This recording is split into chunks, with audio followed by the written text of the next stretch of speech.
सर्वांना जय बाळूमामा. उद्या आहे श्रावण महिन्यातील मंगळवार. तर मंगळवारच्या दिवशी आपल्याला आपल्या कुलदेवतेची, आपल्या कुळाची सेवा करायची आहे. कारण आपण जे आयुष्यामध्ये जगत असतो, यशस्वी होत असतो, त्याच्यासाठी फक्त आपल्याला आपल्या कुलदेवतेचा आशीर्वाद हवा असतो. आपण जी काही श्रावण महिन्यामध्ये सेवा करतो, ज्या घरामध्ये मुलं बाळ होत नाहीत, अपंग मुलं जन्माला येतात, ॲक्सिडेंट होतो किंवा घरामध्ये पैसा राहत नाही, लहान मुलं ऐकत नाहीत, अभ्यास करत नाहीत, या ज्या काही घरामध्ये कटकटी, वाद विवाद, संकट जे आहेत, ही फक्त आणि फक्त कुलदेवतेची सेवा नाही केल्यामुळे येत असतात. त्यामुळे आपल्याला कुठलीही सेवा करण्याच्या अगोदर कुलदेवतेची सेवा करणं हे खूप गरजेचं असतं.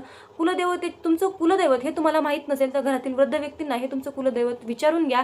आणि उद्या आपल्याला कुलदेवतेची अत्यंत प्रचंड अशी शक्तिशाली सेवा करायची आहे, जेणेकरून तुमच्या आयुष्यातील सर्व संकट, समस्या या कायमच्या निघून जाणार आहेत. तर नक्षत्र आणि श्रावण महिना असा या दोन्हीचा योग एकत्र आहे, म्हणून श्रावण महिन्यातील प्रत्येक मंगळवारी तुम्ही ही सेवा केली तरी चालेल. जर तुम्ही हा व्हिडिओ इंस्टाग्रामवर बघत असाल तर निकिता सुर्णे या चॅनलवर मोठा व्हिडिओ आलेला आहे. त्याचबरोबर तुम्ही यूट्यूबवर हा व्हिडिओ बघत असाल तर खाली लिंक मी मेन्शन केलेली आहे, तिथे सुद्धा तुम्ही बघू शकता.